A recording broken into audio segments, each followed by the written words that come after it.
السلام علیکم ورحمۃ اللہ وبرکاتہ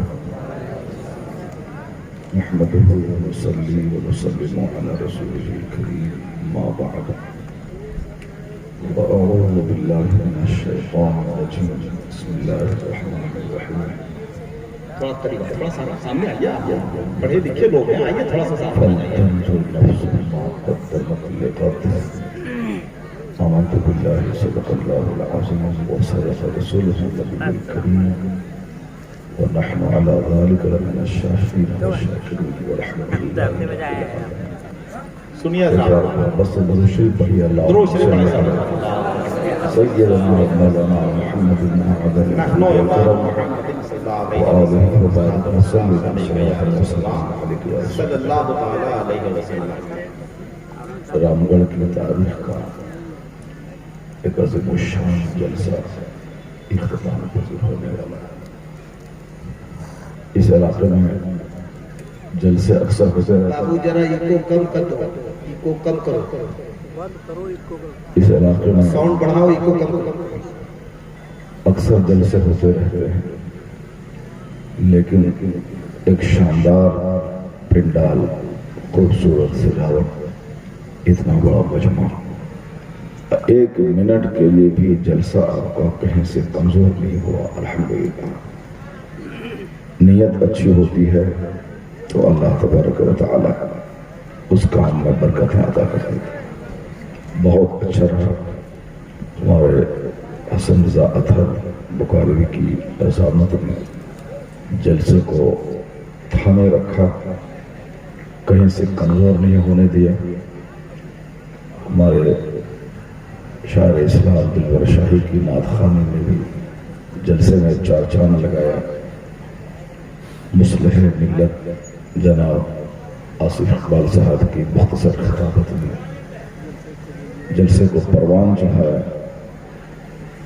اب اخیر میں آپ ہیں اور ہم ہیں، ساری باتیں ہو ہی گئی ہیں، بس دو چار فرمان مصطفیٰ کا سن لیا جائے گا۔ آقا علیہ السلام نے ہمارے لیے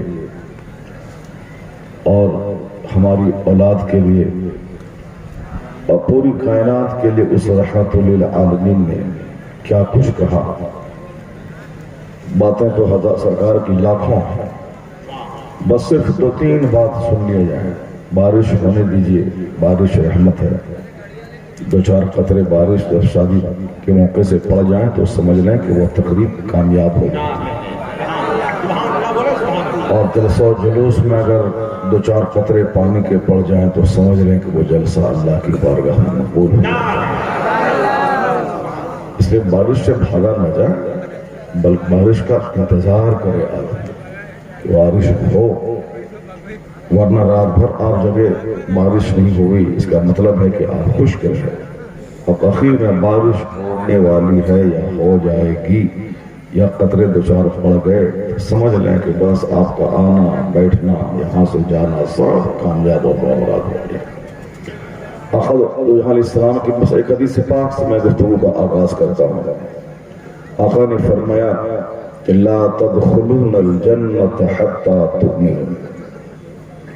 حضور نے کہا کہ تم مومن نہیں بنو گے جب تک کہ تم جنت نہیں داخل ہوگے جب تک کہ مومن نہ بن جاؤ۔ اور آقا نے فرمایا وَلَا تُؤْمِنُوا حَتَّى تَحَابُّوا۔ مومن نہیں بنو گے جب تک کہ آپس میں ایک دوسرے سے محبت نہ کرو۔ جنت میں داخل ہونے کے لیے ایمان کی شرط حضور نے رکھی کہ جنت میں کوئی غیر مسلم نہیں جائے گا، یہ طے ہے۔ جنت وہ جنت جس کے سامنے یہ دنیا کی حیثیت ایک ذرے کا کروڑواں حصہ بھی نہیں ہے۔ یعنی دنیا کے 200 سے زائد ممالک، اس میں سونے چاندی کے پہاڑ ساری چیزیں ہیں، لیکن جنت کے مقابلے میں اس کی حیثیت ایک قطرہ پانی کی بھی نہیں۔ جیسے اپار سمندر ہو، اس سمندر کے سامنے ایک بوند پانی کی جو حیثیت ہے، وہی حیثیت اس دنیا کی آخرت کے سامنے ہے۔ اور آخرت کی ساری راحتیں خاص ہیں صاحب ایمان کے لیے۔ اور حضور نے کیا فرمایا بخاری شریف کی حدیث سے کہ لا تدخلون الجنہ، تم جنت میں نہیں داخل ہوگے حتی تؤمنوا، جب تک کہ مومن نہ ہو جاؤ گے، ولا تؤمنوا حتی تحابوا، اور مومن نہیں بنو گے جب تک کہ آپس میں ایک دوسرے سے محبت نہ کرو۔ مومن بننے کے لیے ایک دوسرے سے محبت ضروری ہے۔ ایک ایسا دل جسے ہم ملکی حق کہتے ہیں، جسے دودھیا دل کہتے ہیں، جس میں نفرت کا، بغض کا، حسد کا، گھمنڈ کا، غرور کا کوئی گزر۔ حضور نے فرمایا کہ آپس میں محبت، یعنی صرف بیوی بچوں سے نہیں بلکہ پوری مسلم سوسائٹی دنیا کی ایک ملت کے قوم ہے، ایک مکان میں لگی ہوئی اینٹوں کے سمان ایک دوسرے سے محبت کرنا۔ اور حضور نے فرمایا کہ جب تک آپس میں محبت نہیں کرو اس وقت تک مومن نہیں بنو۔ اور اس محبت کرنے کا ایک نسخہ آقا فرماتے ہیں کہ اولا ادلکم علی شیء اذا فعلتم تحاببتم، حضور فرماتے ہیں کہ میں تمہیں ایک نسخہ بتا دوں جس سے آپس میں محبت پیدا ہو جائے گی۔ افشوا السلام بینکم، آقا کہتے ہیں کہ آپس میں سلام کو پیدا یعنی محبت پیدا کرنے کا ایک شاندار طریقہ مصطفیٰ نے بتایا۔ آپس میں سلام کو پھیلا دو، کرو۔ کرنے والا آدمی دن بھر میں ایک بار کرتا ہے، لیکن پھیلانے کا مطلب ہے کہ جس کو تم پہچانتے ہو اسے بھی، نہیں پہچانتے ہو اسے بھی، ایک دن میں 100 ملاقات ہو پھر بھی، شوہر ہو تو بیوی کو، بیوی شوہر کو، بچے ماں باپ کو، ماں باپ اپنی اولاد کو، بڑے چھوٹے کو، چھوٹا بڑے کو، یعنی اس قدر کثرت سے زبان پہ سلام کو چاہا لو کہ ساری قدرتیں سماج سے ختم ہو جائیں، سب کے دل آپس میں متحد ہو جائیں۔ آج کی تاریخ میں نفرتوں میں جینے والا سماج، ایک دوسرے سے ڈسٹینسنگ اور دوریاں بنانے والا سماج، پڑوسی کی پیٹھ میں خنجر ٹھوکنے والا سماج، کروڑوں کی موجودگی میں دکھی سماج، اولاد والدین کی شکایت کرتی ہے، والدین اولاد کی، بیوی کا اعتماد شوہر سے اٹھ گیا، شوہر کا بیوی سے۔ اب اس نفرت بھرے سماج کو محبت کے ماحول میں بدلنے کے لیے پہل کرنا پڑے گا، آگے بڑھنا ہوگا۔ حضور کہتے ہیں کہ مومن نہیں بنے گا تم جب تک کہ آپس میں محبت نہ کرو۔ 1 کروڑ بار کلمہ شریف پڑھ لو، قانوناً مومن رہو گے، لیکن پرفیکٹ مومن نہیں بن پاؤ گے۔ پرفیکٹ مومن بننے کے لیے اپنے سماج میں 1000 لوگ رہیں، سب سے ادنا آدمی جو مزدور کلاس کا ہے اسے بھی انسان سمجھنا ہوگا، اس سے محبت کرنی پڑے گی۔ اور جب تک محبت نہیں، ایمان نہیں۔ سفر کے ساتھ ہی ایک دوسرے سے محبت کرو، سماج کے امیر غریب ایک دوسرے سے محبت کرو، شوہر بیوی پر اعتماد کرے، بیوی شوہر پر اعتماد کرے، ایک دوسرے سے محبت کرے۔ آقا علیہ السلام نے صرف ارشاد نہیں فرمایا بلکہ پریکٹیکل وے میں حضور نے ایسا کر کے بتایا۔ آقا علیہ السلام جب ساری کائنات کے مالک و مختار، عرب و عجم کے تاجدار، یعنی اتنے بڑے زبردست پیغمبر کہ میدان جنگ میں جب آپ رہیں تو ایسا لگے ان سے بڑا کمانڈر کوئی نہیں، جب اپنے گھر میں رہیں تو لگے اس سے بڑا کامیاب شوہر کوئی دوسرا نہیں، جب یہ بزنس کی منڈی میں رہیں تو ایسا لگے اس سے بڑا کامیاب تاجر کوئی نہیں، جب حکمت کی باتیں سنائے تو لگے کہ اس سے بڑا حکیم اور باعث کوئی نہیں، جب یہ جمعہ کے دن خطاب کریں تو ایسا لگے کہ اس سے بڑا خطیب اور مولوی کوئی نہیں۔ اسی ساری فکر کو ایک برہمن ہندوستان کا انہوں نے اپنی کتاب میں اس طرح معافی زمین کو ادا کیا۔ وہ کہتے ہیں کہ personality of Muhammad, it is most difficult to get into the whole truth of it. Only a glimpse of it I can catch. What a dramatic succession of this picturesque scene. وہ کہتے ہیں this is Muhammad the Prophet, Muhammad the warrior, Muhammad the statesman, Muhammad the orator, Muhammad the saint, Muhammad the businessman, Muhammad the refuser of offense, Muhammad the protector of slaves, emancipator of women. وہ کہتا ہے برہمن all these magnificent roles in these departments of human activities he is like a hero. وہ برہمن کہتا ہے یہ مصطفیٰ معلم ہے مصطفیٰ، تاجر ہے مصطفیٰ، عورتوں کی آبرو کے محافظ ہے مصطفیٰ، یتیموں کی پناہ گاہ ہے مصطفیٰ، غلاموں کو غلامی کی زنجیر سے آزادی دلانے والے ہیں مصطفیٰ، ایک شاندار تاجر ہے مصطفیٰ، ایک زبردست صوفی ہے مصطفیٰ، ایک کامیاب طبیب ہے مصطفیٰ. یعنی انسانی زندگی کے تمام شعبے میں جو انہوں نے ایک مارگ درشن کیا ہے، ہماری نیترتو، ہماری رہنمائی کی ہے، اس کو دیکھ کر ایسا لگتا ہے کہ اس پرتھوی کا سب سے سفل تم پروش، سب سے کامیاب ترین انسان اور سب سے لاجواب شخصیت اگر کوئی ہے تو مصطفیٰ جان رحمت اللہ. اس پیغام کو ایک بار اس پیراگراف کو ایک بار نہیں 50 بار پڑھنے کو دل چاہتا ہے، 1000 بار پڑھنے کو دل چاہتا ہے. ایک برہمن نے دل نچوڑ کے رکھ دیا. وہ پڑھا لکھا برہمن تھا. برہمن تو گجرات کے برہمن نہیں تھا، بہت پڑھا لکھا برہمن تھا. وہ بہار کا برہمن نہیں تھا، بہت بڑا پڑھا لکھا برہمن. وہ ساؤتھ انڈیا کا برہمن تھا. ساؤتھ انڈیا کا برہمن اداروادی ہوتا ہے. ساؤتھ انڈیا کا برہمن اچھی اور بری چیزوں میں تمیز کرنے والا ہوتا ہے. گجرات کے لوگ کیسے ہوتے ہیں وہ سارا ہندوستان جانتا ہے. لیکن ساؤتھ انڈیا کا برہمن نے انہوں نے دل کھول کے رکھ دیا. وہ کہا کہ اس پرتھوی کا سب سے لاجواب انسان اگر کوئی ہے تو محمد عربی کی ذات ہے. انہوں نے کلمہ پڑھ کے نہیں بولا. کلمہ پڑھنے والا وہ تو بولے گا ہی، بولنا ہی ہے، کیونکہ جب تک حضور کو لاجواب نہیں مانے گا تو مومن ہی نہیں ہوگا. مومن بننے کا مطلب وہ آنکھ بند کر کے حضور کو تسلیم کر لیا. تو میں نے خدا کو دیکھا نہیں، حضور نے کہا کہ اللہ ایک ہے، میں نے مانا. قرآن کریم ہم پر نہیں نازل ہوا، حضور پہ نازل ہوا. تو حضور نے کہا کہ یہ قرآن ہے، میں نے تسلیم کر لیا. میں نے جنت اور جہنم کو نہیں دیکھا، حضور نے کہا کہ جنت ہے، جہنم ہے، میں نے تسلیم کر لیا. میں نے قیامت کے دن کو نہیں دیکھا، صرف سنا ہے. حضور نے کہا قیامت قائم ہوگی، میں نے مان لیا. حضور نے کہا یہ میری بات ہے، حدیث ہے، میں نے تسلیم کر لیا. یہ اللہ کا کلام قرآن ہے، میں نے تسلیم کر لیا.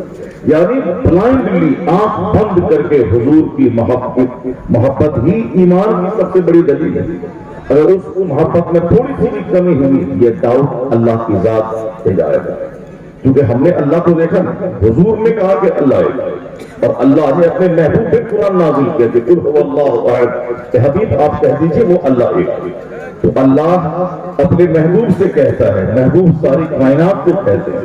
تو محبوب میں اگر شک ہو تو اللہ کی ذات میں شک ہے. محبوب میں اگر ڈاؤٹ ہو تو قرآن کریم کی حقانیت میں شک ہے. حضور مگر شک ہو تو جنت اور جہنم کے فارمولے پہ شک ہے. حضور مگر شک ہو تو عقیدہ توحید پہ شک ہے. اس لیے اعلیٰ حضرت نے ایک سب سے بڑا پیغام دیا کہ ایک نسخہ پکڑ لے تاکہ سارا عقیدہ تیرا اسٹرانگ اور مضبوط ہو جائے. اور وہ ہے نسخہ کیا کہ جان ہے عشق مصطفیٰ، روز فضول کرے خدا، جس کو ہو درد کا مزہ نہ سے دوا اٹھائے کر. اعلیٰ حضرت نے پیغام دیا اللہ کی سرتا و قدم شان ہے یہ، انسان ہی انسان، وہ انسان ہے یہ. قرآن تو ایمان بتاتا ہے انہیں، ایمان یہ کہتا ہے میری جان ہے.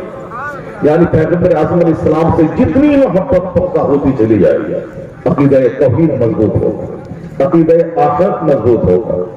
نماز روزے حج و زکات کی فرضیت پہ ایمان جمے گا. محبت میں تھوڑی سی بھی کمی رہے، سارے عقائد کی دیواریں چرمرا جائیں گی.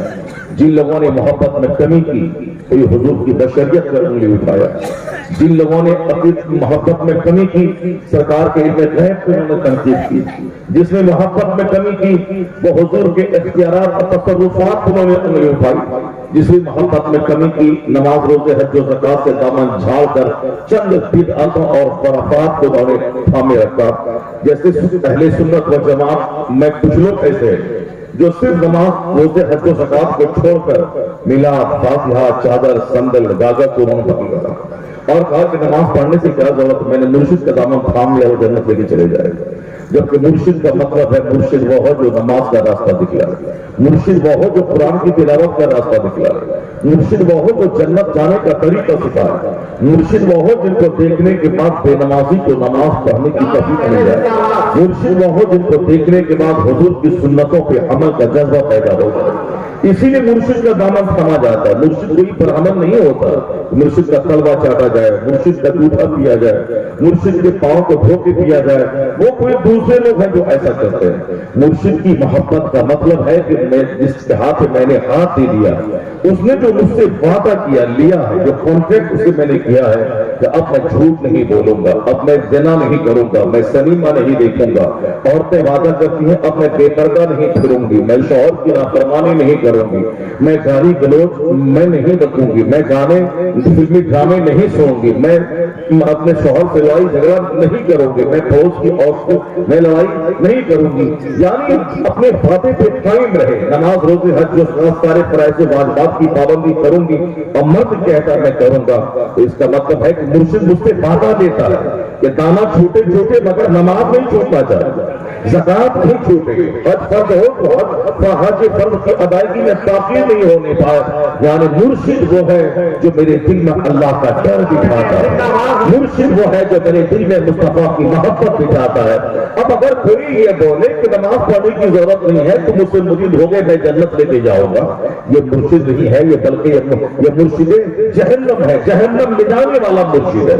وہ مرشد ہے جو اللہ رب العزت کی محبت کی جگہ شیطان کی محبت بٹھانے والا مرشد ہے۔ اس لیے اگر کوئی ہواؤں میں بھی اڑے اسے اس وقت تک اللہ کا ولی نہیں سمجھنا چاہیے جب تک کہ اس کا عمل سنت اور شریعت کے مطابق نہ ہوتا ہے، کیونکہ آسمان میں اڑنا یہ جادوگری کی وجہ سے بھی ہو سکتا ہے۔ جیسے جیپال جو بھی آسمان میں اڑ رہا تھا، اس وقت وہ کلمہ نہیں پڑھا تھا، اس وقت وہ جادوگر تھا، وہ کافر تھا، وہ پنڈت تھا، وہ جوگی تھا، اسے راجا بٹھورا نے پالا تھا تاکہ دشمن سے مقابلہ کے وقت یہ جادوگر کام آ جائے۔ وہ جادوگر آسمان میں اڑنے لگا اور جادوگر کافر تھا، آسمان میں اڑنے لگا۔ اس کا مطلب ہے کہ آسمان میں اڑنا کمال نہیں، وہ آسمان سے آگ برسانے لگا۔ اس کا مطلب ہے کہ جادو سے ایسا کوئی کر سکتا ہے، وہ آگ برسانا کمال نہیں ہے، وہ بلکہ کوئی جادوگر شیفتہ بازی کی وجہ سے آسمان آگ برسا سکتا ہے، اوپر سے پتھروں کی بارش کر سکتا ہے، وہ فضاؤں میں اڑ سکتا ہے۔ لیکن کیسے کہا جائے کہ ایک جادوگر فضا میں اڑ رہا ہے اور ایک اہل حق بھی فضا میں اڑے؟ ان دونوں میں کیا فرق ہوگا؟ فرق یہی ہوگا کہ اہل حق جادو کی بنیاد پہ نہیں، وہ کرامت کی بنیاد پہ پرواز کرے گا، اور باطل جادو کی بنیاد پر، اور باطل ایک حد پہ جانے کے بعد دھارا شاہی ہو جائے گا، اور اہل حق جس قدر وہ آگے بڑھتا چلا جائے گا اس کے کردار میں نکھار پیدا ہو جائے گا۔ وہ چاہے سمندر پہ مسلح بچھا کے نماز پڑھے یا فضاؤں میں وہ پرواز کرے، لیکن شریعت اور سنت کی حد سے 1 انچ وہ تجاوز نہیں کرے گا۔ یہی پہچان ہے ایک اہل حق میں اور ایک اہل باطل میں، یعنی اس کا کوئی کام شریعت سے ہٹ کے نہ ہوگا۔ اب جو پیر و مرشد فضاؤں میں اڑنے کا دعویٰ کرے، جو کرامت دکھلائے، شاداب آبازی دکھلائے، اور پھر وہ نماز نہ پڑھے، وہ حج و زکات کی ادائیگی پر زور نہیں دے، سرکار کی سنتوں کے مطابق اس کا عمل نہ ہو، تو سمجھ لیں کہ وہ جہنم لے جانے والا مرشد ہو سکتا ہے، جنت لے جانے والا مرشد نہیں۔ اس دور میں کون ہے جو سچے مرشد کی پہچان ہے؟ اس دور میں کون ہے جو ہمیں غوث اعظم کی یاد تازہ کر گیا؟ اس دور میں کون ہے جو مجھے بچپن سے لے کے زندگی کے آخری دن تک ہمیں سنت اور شریعت پہ عمل کر کے سنت سکھاتا رہا، جنہیں دیکھنے کے بعد سچا بزاری، سچا درویش، سچا کلندر، سچا خدا رسیدہ بزرگ کی یاد تازہ ہو گئی؟ کون ہے اس دور میں جو امام اعظم کی یاد تازہ کر گیا؟ کون ہے اس دور میں جو سرکار غوث اعظم کی یاد تازہ کر گیا؟ ہاں، ابھی 2 سال پہلے ایک مرشد میری نگاہوں سے اوجھل ہوا تھا، جس وقت وہ 2-4 سال کے ہوئے، اس وقت سے نماز فرض نہیں ہوئی تھی، نماز فرض ہوتی ہے جوان ہونے کے بعد، لیکن وہ بچپن کی ننھی سی عمر سے نماز شروع کیا، سنت کے مطابق کپڑا پہننا، کھانا پینا، چلنا پھرنا، نگاہوں کی حفاظت کرنا، اس 4 سال کی عمر سے جو سنت پہ عمل شروع ہوا، 75 سال کا وہ آخری دن، جس دن زندگی کا آخری دن تھا، اس دن نماز عصر پڑھنے کے بعد مغرب کی نماز کا انتظار کر رہے ہیں یعنی جو حالت نماز کے انتظار میں رہتا ہے وہ حالت نماز میں رہتا ہے، اس حالت میں اگر مر جائے تو وہ حالت نماز میں مرتا ہے۔ وہ مرشد کا جو 4 سال کی عمر سے سنت اور شریعت پہ عمل شروع کیا، 75 سال کا وہ آخری دن جس دن نماز عصر پڑھ کے مغرب کی تیاری کر کے اذان کا جواب دے رہے ہیں، ادھر اذان ہو رہی ہے، ادھر زبان پر اسم جلالت کا ورد ہو رہا ہے، اسی حالت میں روح قبض انصوری سے پرواز کر رہی ہے۔ یعنی زندگی کا آخری دن بھی کوئی نماز قضا نہ ہوئی اور بدر سے نماز شروع ہوئی ہے۔ کون ہے جو ساری زندگی زاہدانہ گزار کے چلا گیا، اسی کو ساری دنیا قانون شریعت اقدام ادا کا آدھاری کے نام کے بعد نعرہ تکبیر، نعرہ رسالت، حضرت اعلیٰ حضرت خلیفہ تاج الشریعت مرشد ہو تو ایسا جنہوں نے اپنی زاہدانہ زندگی سے بتا دیا کہ مرشد کسے کہتے ہیں، اللہ والا کسے کہتے ہیں، پیر کسے کہتے ہیں، پیر اللہ والا کسے کہتے ہیں، مرد درویش قلندر کسے کہتے ہیں۔ اس کو اللہ نے وہ بلندی عطا کی تھی جس بلندی پر پہنچنے کے بعد آپ نے کھربوں روپے ان کے پاؤں میں جمع رہتے ہیں، جن کے کئی کروڑ پوری دنیا بھر میں پھیلے ہوئے تھے، 10 کروڑ سے زیادہ پڑے، جن کے دنیا بھر میں پھیلے ہوئے، جس کا مرید گاؤں دیہات میں ہو، شہر میں نہ ہو، وہ کمزور پیر مانا جاتا ہے، جس کا شہر میں ہو، 1-2 شہر تک محدود ہو، وہ کمزور پیر مانا جاتا ہے، لیکن جن کے مریدوں کی تعداد ہندوستان کے ہر گاؤں کریا ہو، جن کے مریدوں کی تعداد ہر شہر ہے، صرف ہندوستان ہی نہیں، بیرون ہند، امریکہ میں، ہالینڈ میں، بیلجیم میں، ناروے میں، کینیڈا میں، افریقہ میں، ماریشس میں، جاپان میں، ملیشیا میں، سنگاپور میں، تھائی لینڈ میں، سری لنکا میں، یہاں تک کہ عرب ممالک کے 25 سے زائد ممالک و گلف کنٹریز میں، جس کے مرید کا ایک نیٹ ورک پوری دنیا میں پھیلا ہو، جہاں بھی جس خطے میں قدم رکھ دیتے عالم کہتے ہیں آپ میرے مرشد ہیں، عام الناس میں سے لوگ کہتے ہیں میں تاج الشریعہ سے مرید ہوں گا۔ مدینہ جانے کے بعد وہاں بھیڑ لگتی مصطفیٰ کے شہر میں، ایک مصطفیٰ کا سچا عاشق آیا ہے، آقا کا پیغام سنانے آیا ہے، سرکار کے شہر میں رہنے والا وہ تاج الشریعہ کے ہاتھ پہ بیعت کرنے پہ فخر محسوس کر رہا ہے۔ یعنی دنیا کا کوئی قریہ، کوئی گاؤں، کوئی علاقہ ایسا نہیں جہاں آپ کے ارشاد اور بیعت کا فیصلہ پہنچا ہو۔ 10 کروڑ سے زیادہ مریدوں کی ایک لمبی تعداد جس میں ارب پتی بھی ہے، جس میں کھرب پتی بھی ہے، جو 80 لاکھ کی کار لے کے حاضر ہیں کہ حضور قبول کر لے تحفہ کے طور پر اس فقیر کی طرف سے نذرانہ، جو 15 لاکھ روپے لے کے حاضر ہے کہ حضور یہ ہیلی کاپٹر ہے، آپ اس پہ بیٹھیں اور میرے گھر آئیں، جھارکھنڈ کے اس چھوٹے سے گاؤں میں قدم رکھتے ہیں، فاتحہ پڑھتے ہیں، پھر واپس ہیلی کاپٹر سے میں بریلی شہر پہنچا دوں گا۔ مگر دنیا بھر میں فیصل ارشاد کا کام کرنے والے مرشد کو فرصت کہا ہے وہ جھارکھنڈ کے ایک ایسے مرید کی خواہش پوری کرے جو ہمارا 15 لاکھ روپے خرچ کرنے کو آمادہ ہو، یعنی جس کے گھر پہنچ گئے وہ خوش نصیب ہے، اور جہاں نہیں پہنچ پائیں گے ان کی مجبوری تھی کہ دنیا میں جہاں ہزاروں لاکھوں گاؤں ہیں، جہاں کروڑوں مرید ہیں، کس کس کے گھر جائیں، کس کس کے گھر جائیں، کن کی بیٹی کی شادی میں جائیں، کن کے عقیقے میں جائیں، کس کے ولیمے میں جائیں، 2-10 ہزار مرید ہو تو چلو، جن کے 10 کروڑ کے قریب مرید ہو وہ کس کے گھر میں جائیں، کن کی بیٹی کی شادی میں جائیں، کس کے ولیمہ میں جائیں، کس کے عقیقہ میں جائیں۔ میں یہ کہنا چاہتا ہوں اس قدر بڑے بڑے دولت مندوں کے مرید، اس قدر بڑے بڑے ارب پتی کے مرید، وہ چاہتے تو نذرانے کے انبار پر بیٹھتے، وہ چاہتے تو بریلی میں بڑی ایک فیکٹری قائم کر دیتے، وہ چاہتے تو دلی میں ایک فیکٹری قائم کر دیتے، اپنے بیٹے اسد کو اربوں روپے چھوڑ کے چلے جاتے، لیکن ساری دنیا جانتے ایک تنگ گلی میں محلہ سوداگران جس میں کار بھی قاعدے سے نہ جا سکے، بڑی مشکل سے کار کا گزر ہو، عرس کے موقع پر آدمی کے بدن میں چھلانے پڑ جاتے ہیں، اس قدر زبردست رش اور بھیڑ ہوتی ہے۔ اسی تنگ گلی میں بازار اعلیٰ حضرت کے قریب جو پرانا ایک آبائی گھر تھا، اسی میں ساری زندگی گزار دی۔ اس گلی سے باہر نکل کر 10 ایکڑ زمین خرید کے شاندار مکان اپنے لیے بنا سکتے تھے، لیکن وہ کروڑ روپے کی مرسیڈیز بینز کی کار خرید سکتے تھے، وہ 12 کروڑ کی جاگوار کمپنی کی کار پہ چل سکتے تھے، لیکن اس فقیر کو کیا مطلب 10 ایکڑ زمین پہ گھر بنانے کی؟ چھوٹی سی گلی میں گھر گھر میں ساری زندگی گزار دی، لیکن جب خیال آیا ہے ایک وسیع خطے زمین پر مکان بنانے کا، خیال آیا ہے ایک عالی شان گھر بنانے کا، تو بیٹا اسد کا گھر نہیں بلکہ مصطفیٰ جان رحمت کی تعلیمات کا مرکز بنانے کا خیال آیا ہے۔ خیال آیا ہے نجی گھر بنانے کا نہیں، نجی فیکٹری کا نہیں، خیال آیا جامع تو رضا کی تعمیر کا، خیال آیا ہے اپنے بیٹے کے رہنے کا نہیں بلکہ قوم مسلم کے بیٹوں کی تعلیم کا مرکز کا خیال آیا ہے۔ وسیع خطے زمین پر 50 بیگھہ زمین پر ایک شاندار عمارت بنا دی جامع تو رضا کی، تاکہ قیامت تک مسلمانوں کے بچے وہاں سے فائدہ حاصل کریں، وہ قرآن پڑھے تک سے بخاری جاری ہو، وہ درویش جن کے پاس پیسہ آیا وہ اس پیسے کا استعمال مذہب کی خدمت کے لیے کیا ہو، آگے کے پیسے کے لیے آدمی ترستا ہے، جہاں جہاں سے مل جائے مسجد کا پیسہ مدرسے کا پیسہ آدمی اپنے جیب میں رکھ کر اپنے آپ اپنے بال بچوں پر خرچ کرتا ہے، لیکن کروڑوں کے ڈھیر پہ بیٹھنے والا اس پیسے کا استعمال جامع تو رضا کے لیے کر رہا ہے، حمدی مسجد کے لیے کر رہا ہے۔ واہ واہ کروڑوں کی موجودگی میں پیسے سے بے نیاز ہو، جو خربوں کی موجودگی میں اس کے طرف دل میں کوئی لالچ نہ ہو، اسے کہتے ہیں کلندر، اسے کہتے ہیں زاہد، اسے کہتے ہیں تارک دنیا، اسے کہتے ہیں کوشا نشی، اسے کہتے ہیں جلوت میں رہنے کے باوجود خلوت نشی، اسی کا نام ہے پیر جو تارک دنیا ہو۔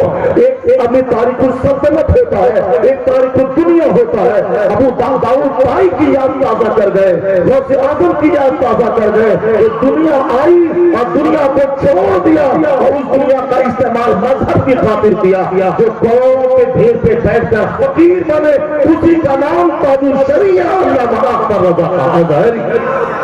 نعرہ تکبیر، نعرہ رسالت، نسل کے اعلیٰ حضرت خلیفہ تاج الشریعہ فیضان تاج الشریعہ۔ حضور نے کیا کہا تھا؟ آقا علیہ السلام نے ہمارے لیے ایک شاندار میسج دیا تھا اور تاج الشریعہ اس پہ عمل کر کے دکھلایا۔ حضور نے کیا فرمایا؟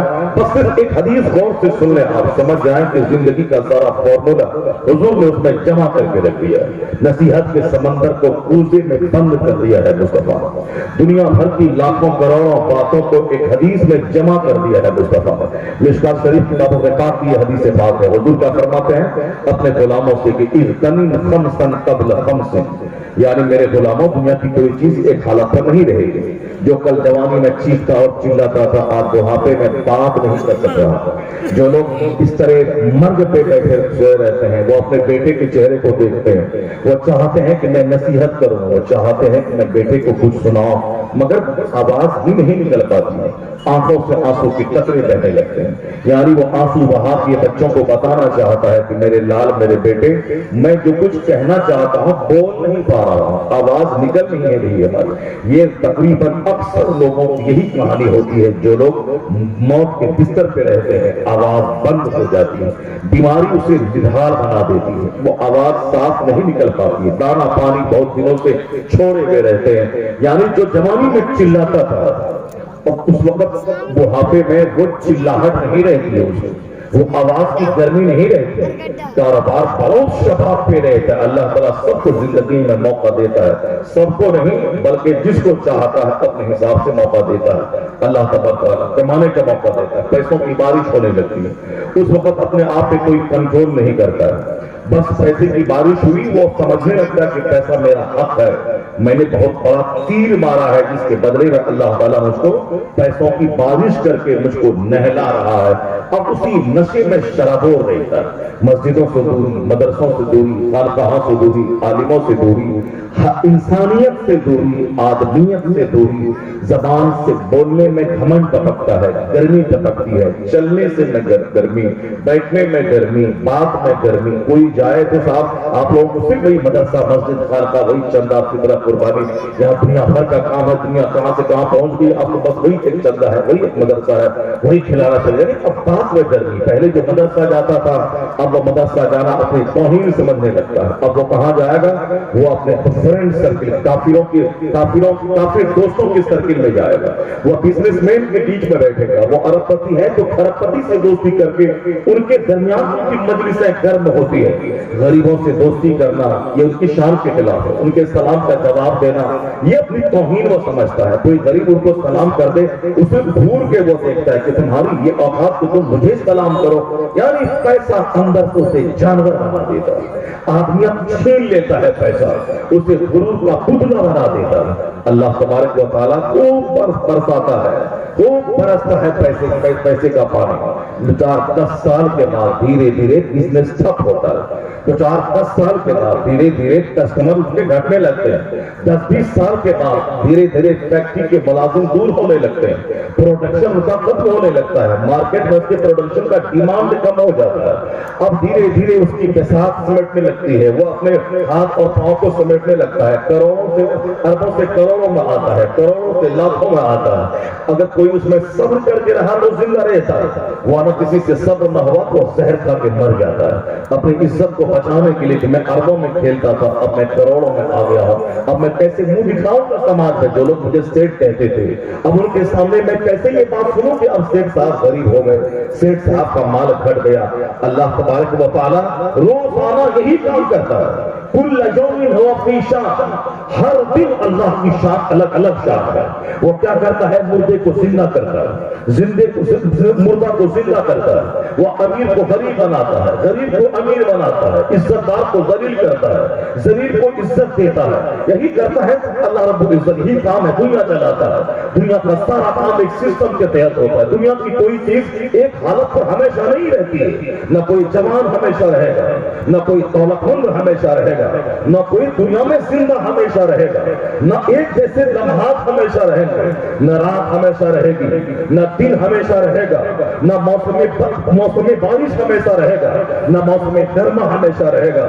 ابھی 1 مہینہ پہلے کڑاکے کی سردی، آدمی کمبل لحاظ سے باہر نہیں نکل پاتا تھا، اور آج ابھی کڑاکے کی گرمی شروع ہونے والی ہے. اب گھروں میں ایسیاں چل رہی ہیں، گھروں میں پنکھے چل رہے ہیں. اچھا تو لگتا تھا وہی موسم ہمیشہ رہتا. ساری دنیا کے لوگ خانے کعبہ کا خلاف تمام کہ اگر یہ دعا کرے الہی جاڑے کا موسم بڑا پیارا ہے، ہمیشہ ہی موسم رہے، نہیں ہوگا. اس کی دعا قبول نہیں ہوگی، کیونکہ دعا سسٹم کے خلاف یہ دعا ہے. اللہ رب العزت کے کائنات کا سسٹم کیا ہے؟ موسم وقت پہ بدلے گا، رات اپنے وقت پہ بدلے گی، وقت پہ دن آئے گا، سورج وقت پہ نکلے گا، وقت پہ ڈوبے گا، وقت پہ رات آئے گی، وقت پہ دن آئے گا، وقت پہ موسم آئے گا، وقت پہ مہینہ سال گزرے گا. اس طریقے سے بچہ جوان ہوگا، جوان بوڑھا ہوگا، بوڑھا مر جائے گا، مرنے والا مرے گا، نیا پیدا ہونے والا پیدا ہوگا.